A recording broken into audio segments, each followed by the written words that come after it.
এই সাপটা আজকের ভিতরে টোটাল কমপ্লিট করা যাবে না, কিন্তু আমি তোমাদের দেখাবো কেমন করে সাপ বানানো হয়। খেরের যেরকম খের আছে, খের দিয়ে বেঁধে তারপরে সাপটাকে বানানো হয়।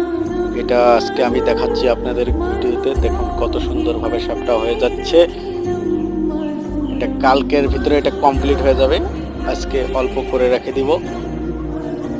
এই তো হয়ে গেছে আমাদের সাপ, আর অল্প কাজ বাকি আছে। এখন হালকা করে ব্রাশ মেরে দিব। ব্রাশ মেরে দেওয়ার পরে তারপরে সাইডগুলো বানিয়ে আজকের মতন রেখে দিব। এই ভিডিওটা ফুল দেখতে চাইলে তাহলে সবাই সাবস্ক্রাইব করে দাও, লাইক করে দাও, শেয়ার করে দাও। আরও নতুন নতুন সাপের ভিডিও আনবো, অনেক অনেক অসুরের ভিডিও আনবো, সিংহর ভিডিও আনবো, মা দুর্গার ভিডিও আনবো।